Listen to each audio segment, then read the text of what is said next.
The topics and opinions expressed on the following show are solely those of the hosts and their guests and not those of W4WN Radio, its employees, or affiliates. We make no recommendations or endorsements for radio show programs, services, or products mentioned on air or on our web. No liability, explicit or implied, shall be extended to W4WN Radio, its employees, or affiliates. Any questions or comments should be directed to those show hosts. Thank you for choosing W4WN Radio.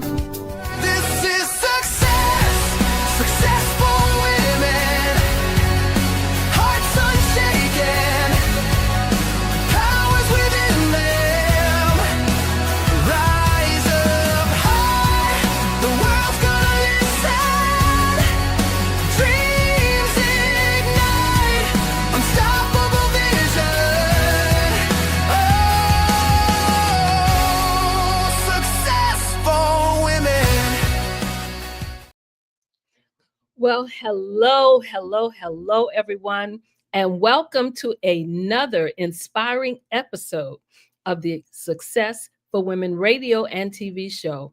I am your host, Dr. Madeline Ann Lewis, and as always, this is the show where we celebrate strong, resilient, and purpose-driven women who are defining success on their own terms. Well, today's episode is one that touches the heart. It's about courage, faith, and the power of healing. Our theme today is a journey to healing and hope. And I am honored to have with me a remarkable woman whose story will inspire you to find strength even in life's most difficult moments. My guest is Miss LaVonne Reedy Thomas, and she is a true example of resilience. She's here to share her powerful journey through breast cancer, a story filled with challenges, breakthroughs, and ultimately triumph. So ladies, wherever you are, whether you're watching on the YouTube or listening across the podcast networks, I invite you to settle in, open your heart, and let LaVonne's journey remind you that healing is not just possible, but transformational. So I'd like to bring on my guest, Miss LaVonne Reedy Thomas. Welcome. It is so great to have you here to come and just share with us, talk about something that, a lot of people don't like to talk about. And so that's why I'm so glad to have you here. LaVonne, before I get started, I just tell us a little bit about yourself. Just tell us about LaVonne. Oh, thank you so much, Dr. Madeline. I love you. I respect you. I applaud you. You are a phenomenal woman in every sense of the word. So I admire all that you are doing for women. And I'm that kind of woman. I'm the kind of woman who likes to celebrate women, work with women, elevate women, connect women, teach women, engage women. And women is the spectrum, from the younger women, college age, all the way up. I mean, somebody would say I'm a seasoned woman now, which is probably the most shocking thing about me, is that I still see myself as, the younger LaVonne. But I'm grateful to be at this stage in my life because it could have been a different conversation a year ago. Wow. And so I am a creative. I do writing, poetry. I've been a professional journalist. I paint. That's my work right here behind me.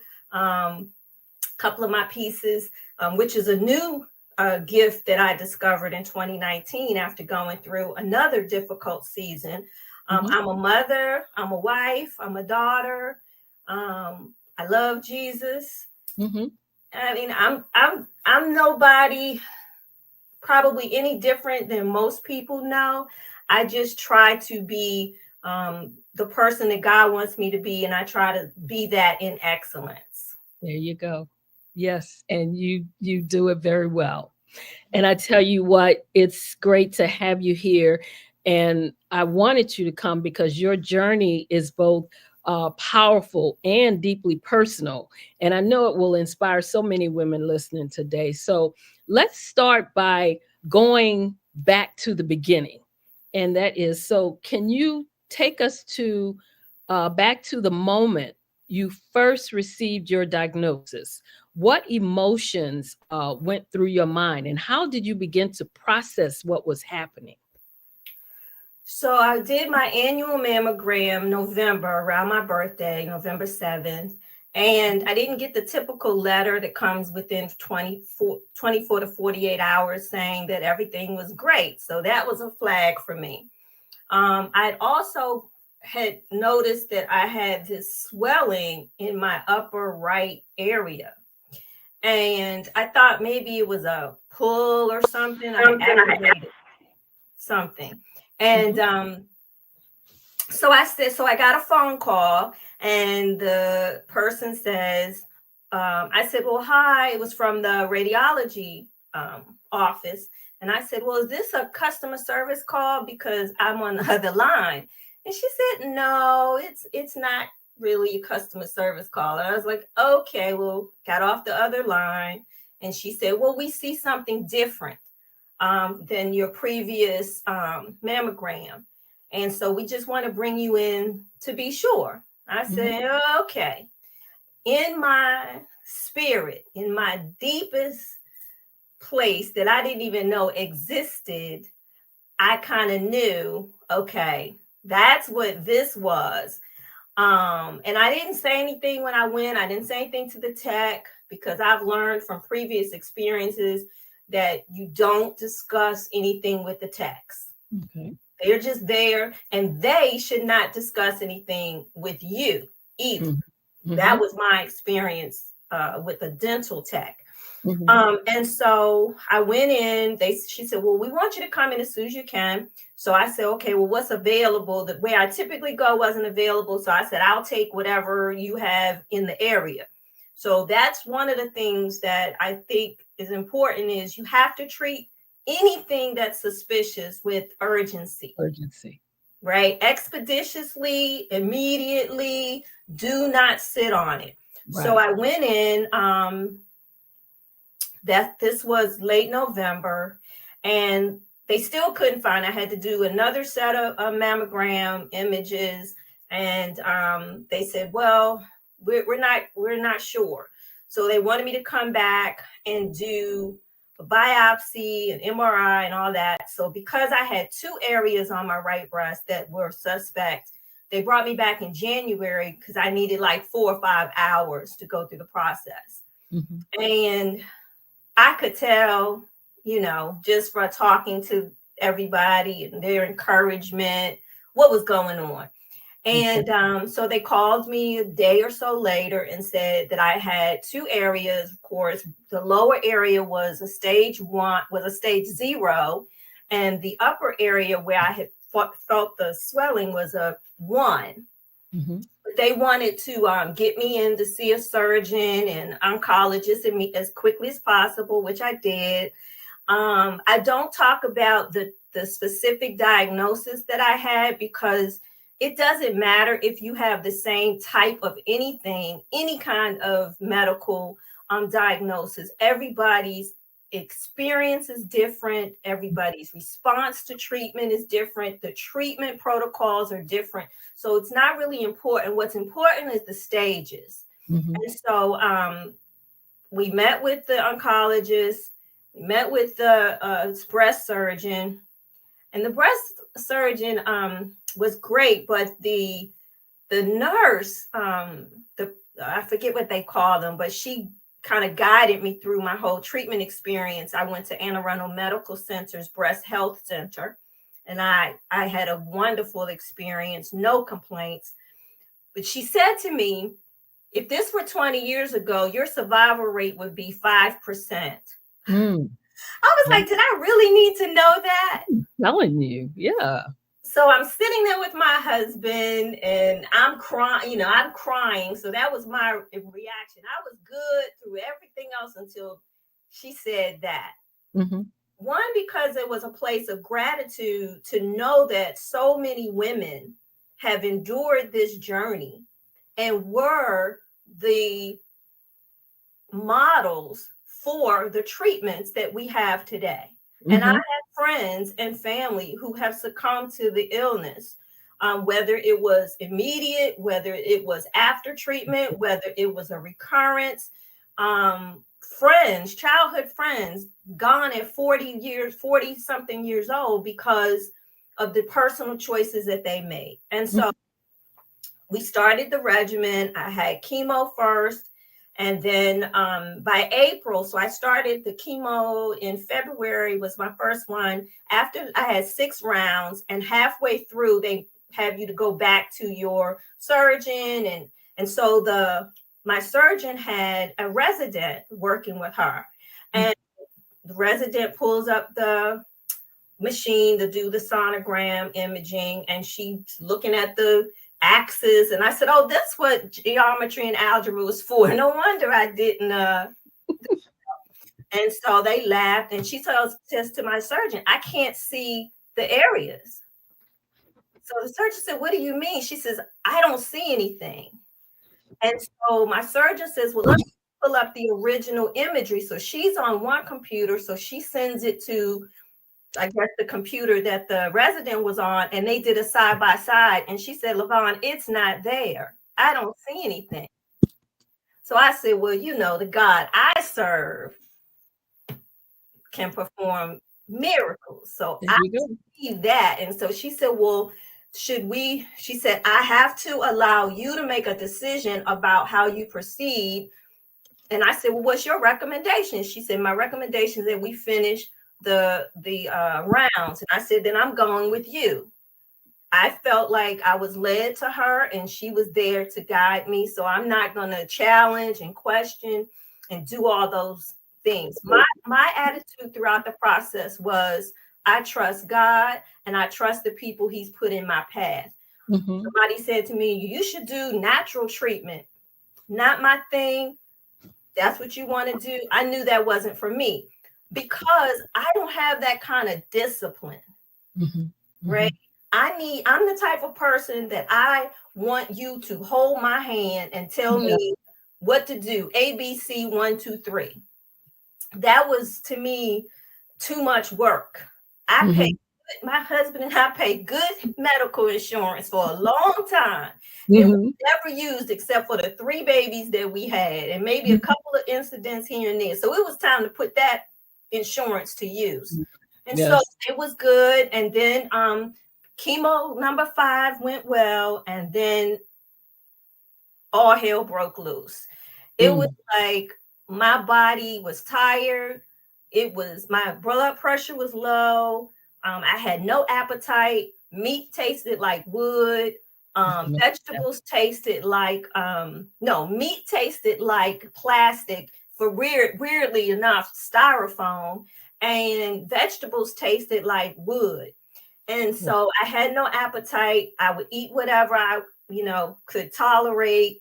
I lost a lot of weight, and they were very concerned.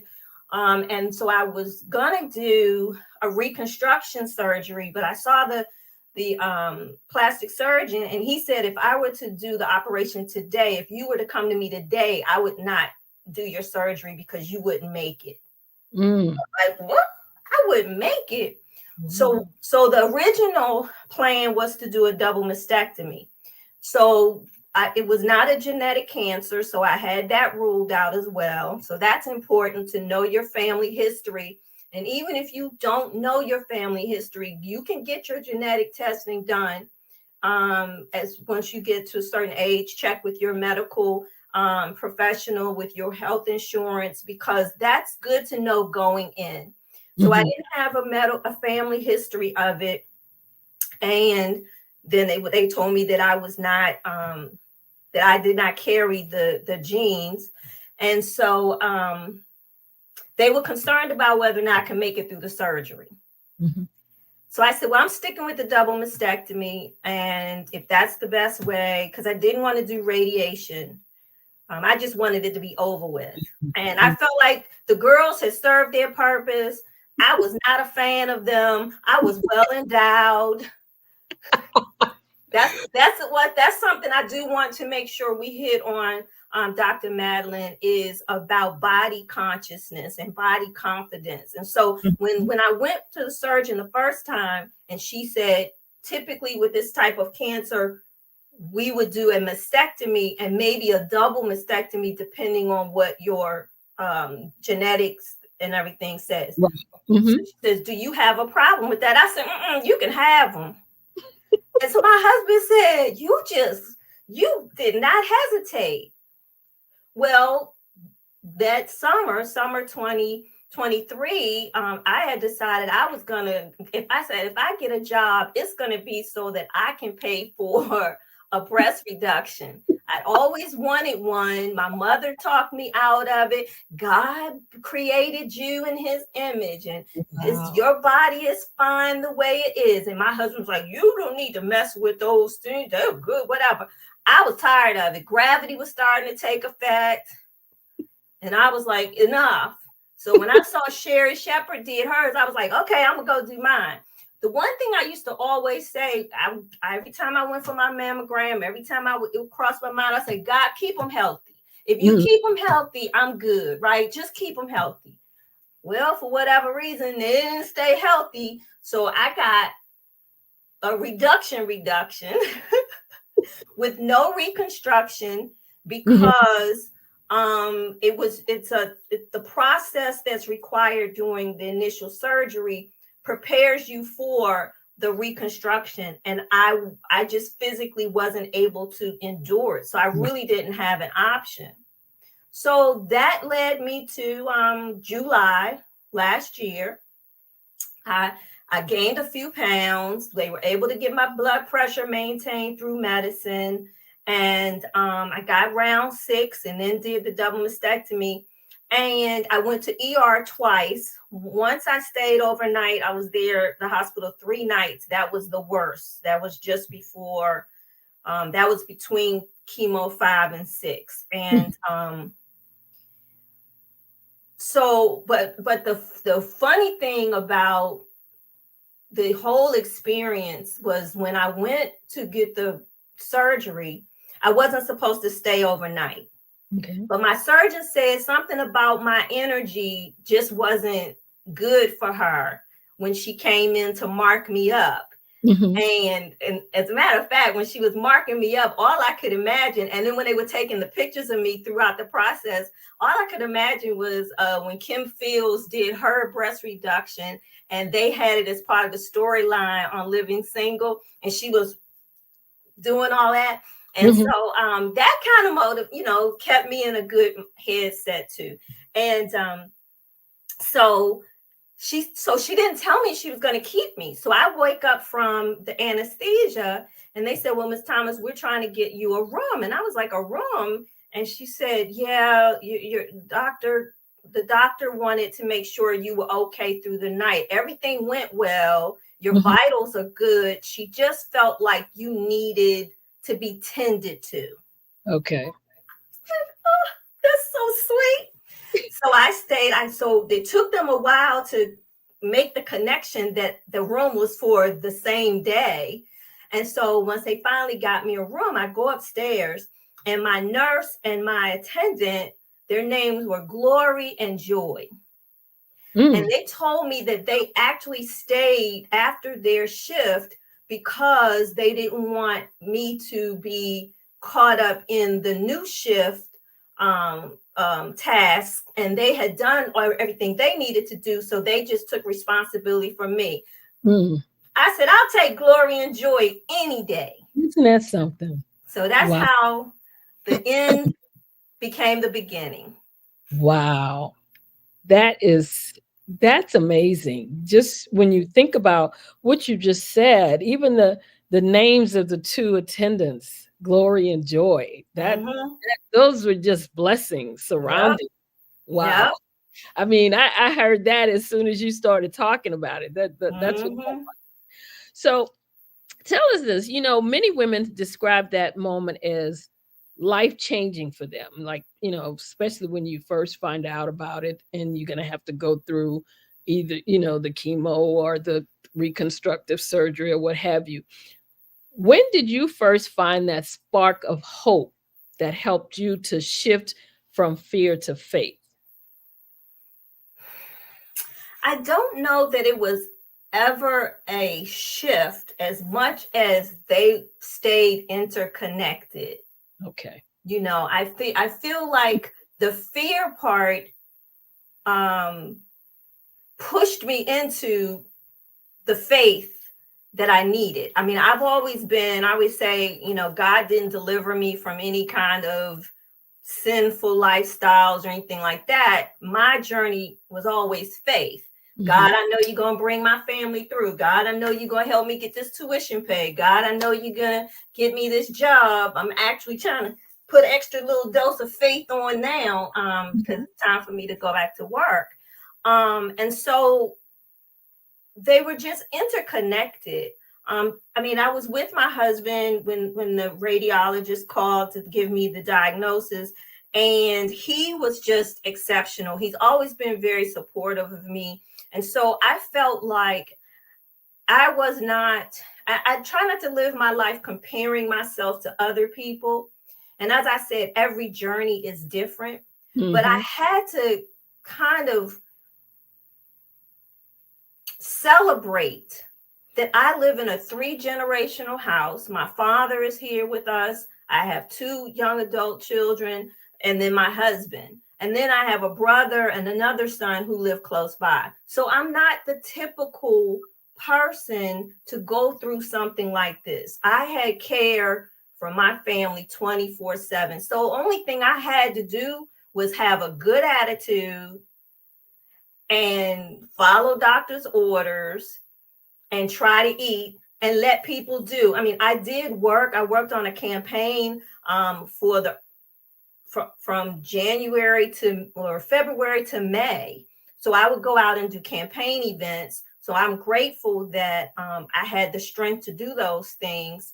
And they would drive me because the blood pressure thing was kind of hit or miss for a minute. We didn't know quite what it was. And so when I didn't feel as strong, they would drive me. So I never had to look outside of my home for support. I had support. I had friends and my pastor and who, checked on me and called me and everything like that, because I didn't broadcast it. I'm a Facebook person, and I did not publicly let everybody know, oh yeah, I'm going through breast cancer. If you saw me, you knew something was happening. What I've learned is people are very cowardly. They'll look at you sideways and say, oh girl, you look good, you lost some weight. How do you talk about somebody's body? What gives you the right to comment that I've lost weight? Well, you didn't tell me when I was gaining weight, so what's the point? And so for me, it was a thing of staying in a space of gratitude, because financially it was an extra bill in my household, and once my campaign check ended, couldn't even get unemployment to call me back to get my money set up, which probably worked out because I physically wasn't able to do the computer to look for a job, and I don't want them coming for me for some money. So yeah, it was just a thing of staying in the right mind frame and having hope and knowing that my body is my body and it belongs to God and whatever God has for me. But I think that other people may struggle because they have other issues. They got to go to work. They don't have anybody that's readily available to support them. So my journey is very unique, and I don't take it for granted. I believe what I told God was, if I can run around Prince George's County, Maryland for all of these years, advocating for this and that, and campaigning for everybody that I've worked with, you give me healing, you bring me through this, I will make sure to put my modest mindset away, because as bold as I am with the things that you know about me, Dr. Madeline, I'm not that person who'll get out here and talk about breast care. Mm-hmm. Mm-hmm. I'm a very private person when it comes to the physical things of life. I'll tell you, yeah, you should go to the doctor. I didn't get my first mammogram at 40. I didn't get it at 45. Mm-hmm. I think I was 50, Mm-hmm. 50 plus. My mother kept saying, you need to go get your mammogram. And I was like, yeah, okay, I'm going to get it. Because my attitude was, whatever is on the other side of that, I need to raise my kids. So once my kids get out of high school, I'll take care of me. I'll do better about doctor's appointments and things like that. So it was an agreement I had with God. So he really made sure that I kept up my end of the bargain. And I did. From 2018 until when was that? 2023, I had my mammogram every year. And so that's just the first start, is get it's better to know than to walk around with a question mark. And that's where, that's part of the healing process now. They say in remission, I say I'm cancer free because I'm not claiming nothing to come back. Absolutely. And so, but every now and then you get that little question mark hovering around you. And I'm off of the blood pressure pill, so I'm good. My appetite is definitely back. I've gained a little bit of weight. My biggest challenge is I can't get my hair to come back in the way it was. But you know what? Vanity is not of God. Yeah. It's not of God. So fear is a very real thing. But I do believe that fear is fed by other circumstances. Yes. Well, let me ask you this. And I know you talked about the support, your support system, your family, your church, different things like that. And often we know that women feel pressured to stay strong, even when they're hurting.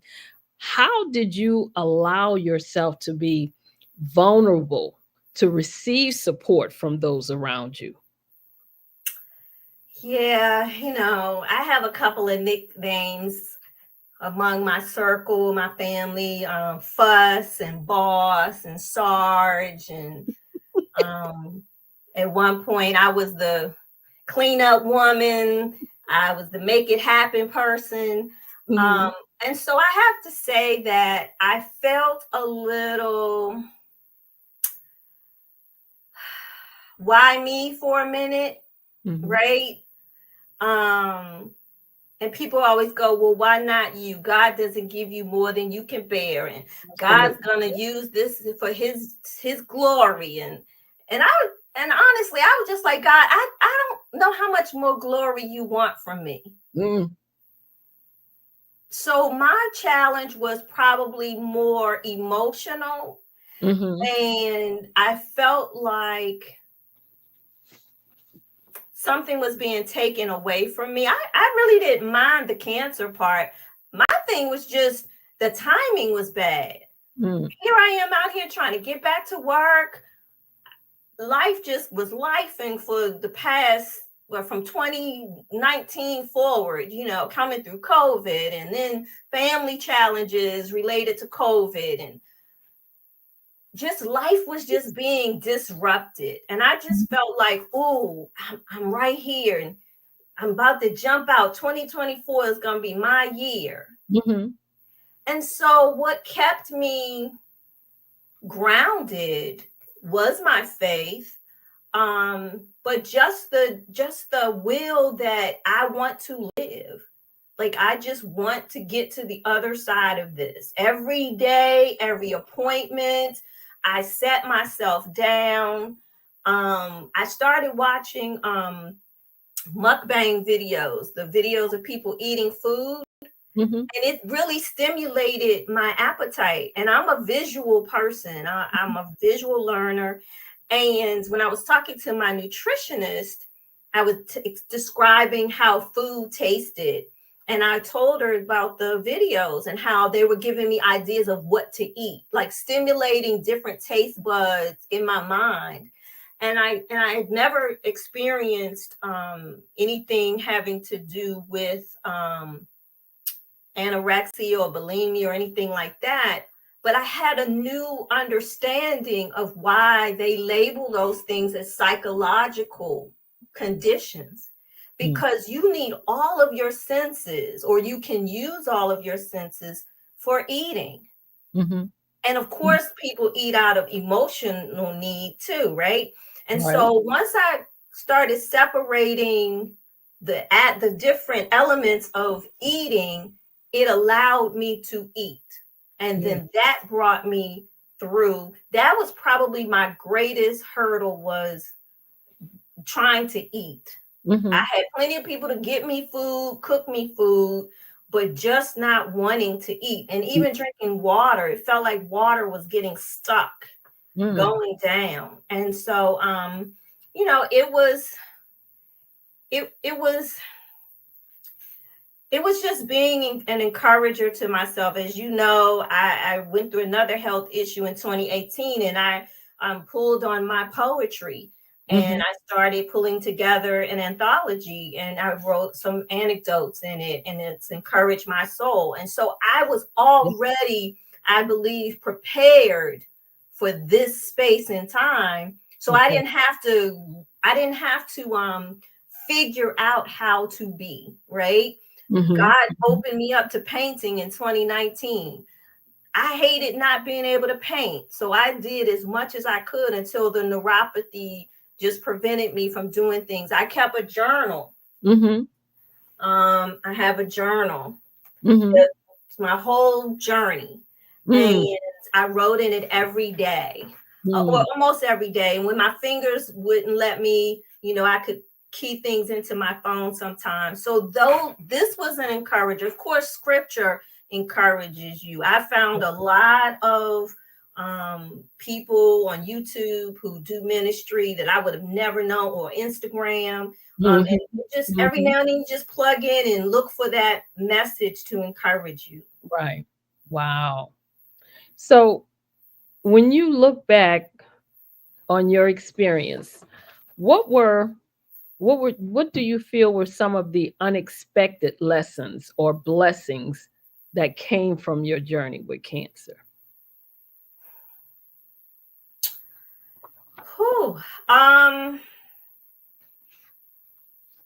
The unexpected. I would say that I'm not a patient person. I love a good debate, but I have learned that's not my fight. Okay.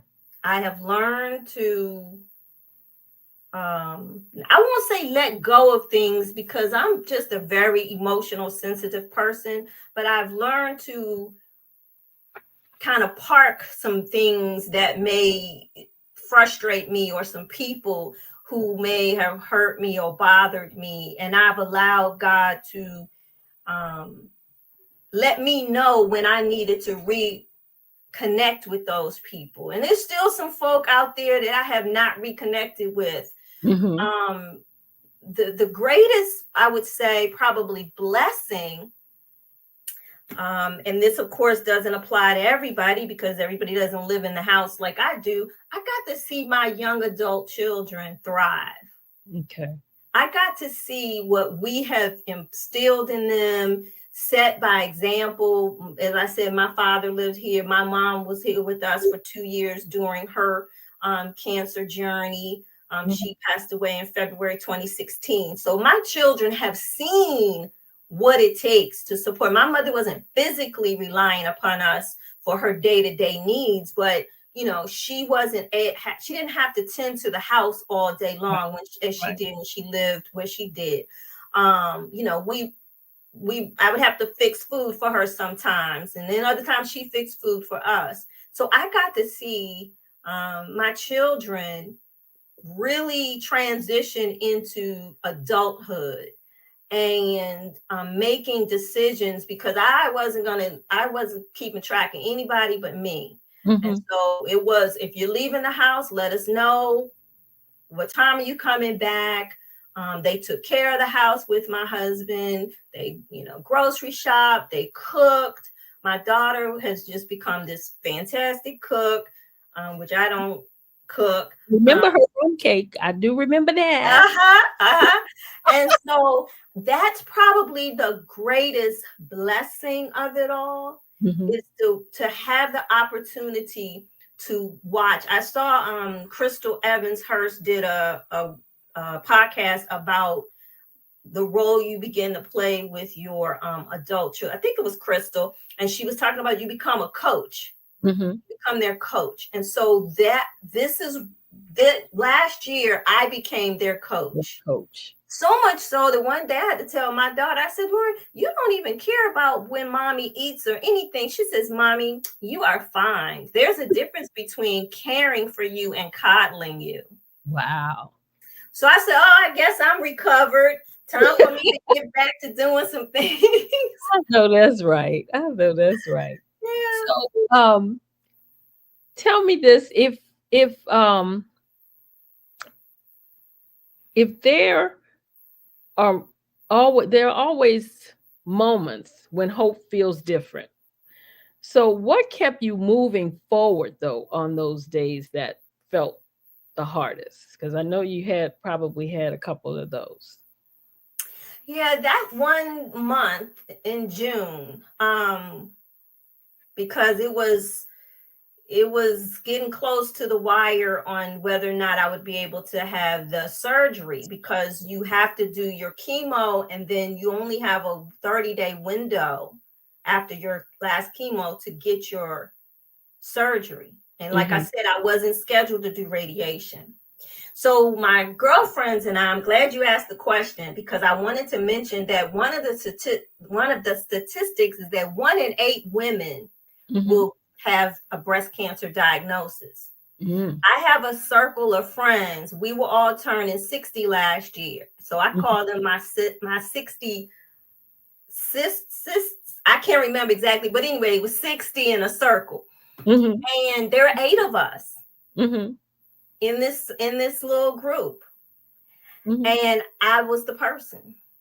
Wow. And when I was suspicious of the diagnosis, that was in November, I think it was November. No, it was January. I hadn't gotten a diagnosis yet. And we all got together to celebrate birthdays. And I'm looking around the table and I'm like, it's 8 of us and I'm the one. Wow. And so I felt like if this was my journey out of the 8 of us, then I had to do it to the best of my ability. And so because we were all turning 60, we were sitting at the table and I said, so what's everybody doing for their birthday? We all started talking, because I'm the person that's always like, we got to celebrate your birthdays. And so everybody said what they wanted to do. And I said, well, I want to go to Disney World. Oh. I want to do adult Disney. And they were like, so a couple of my friends are big Disney people. They go with or without their kids who are grown. They go with their grown kids.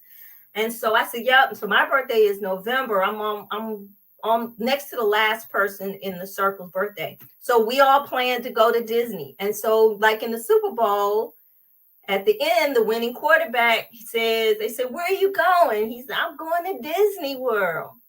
That was my goal. My goal was to get to Disney with my girlfriends, and nothing was going to stop me from living that out, because I'm not really a goal setting kind of person. And so so when they were trying to figure out some other alternatives for me doing the double mastectomy, my doctor said, well, if you do the partial and then we do the reduction, you'll have to do radiation. And that's like 90 days. And I was like, oh no, 90 days, I'll be celebrating my birthday in Florida.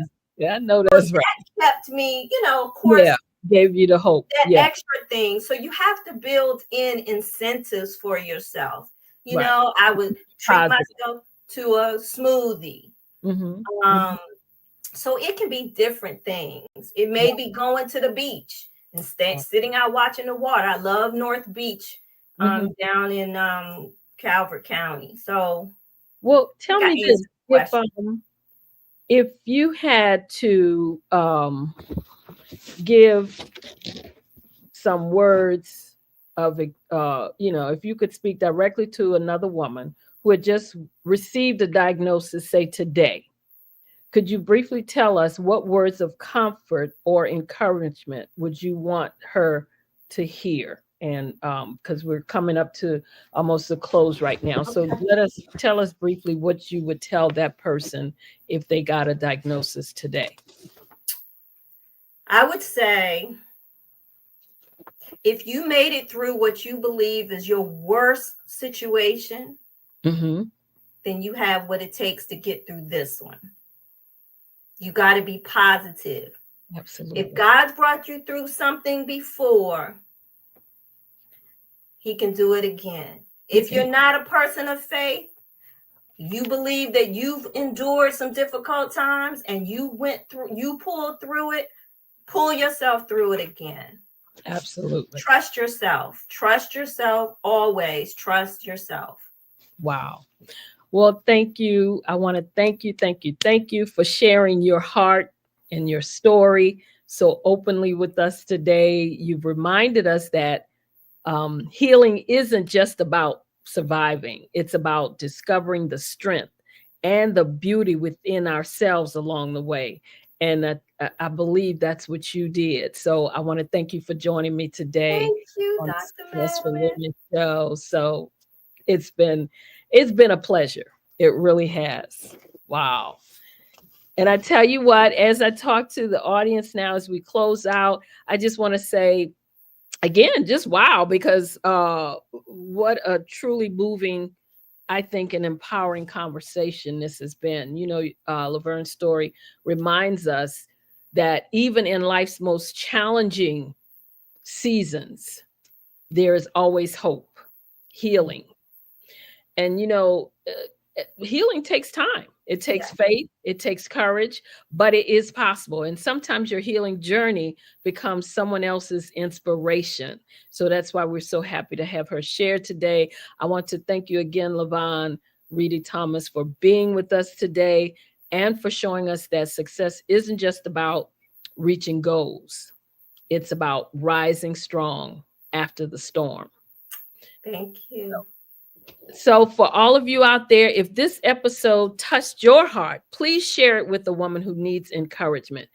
You can watch the replay on YouTube or listen on Talk4TV, iHeartRadio, Amazon Music, Pandora, all the requisite places that you can listen to if you just want to listen only. But if you want to watch it on YouTube or the Women for Women Network, you can do that. I want to again thank LaVon Reedy Thomas for being here with us today. This has been the Success for Women show. Of course, we are here every week. I am your host, Dr. Madeline Ann Lewis, helping women to accelerate the path to success. If you'd like to reach out to me, you can reach me at info@exwsi.com. Or you can go to my website, www.exwsi.com. Again, I want to thank LaVon Reedy Thomas for sharing her story with us. Again, something I hope inspired and encouraged those of you out there listening that may have gone through or is going through the same thing. Thank you again to my viewers and listeners for joining me. And you all know I love you all to life. And as always, be well and stay safe out there. This is success. Success.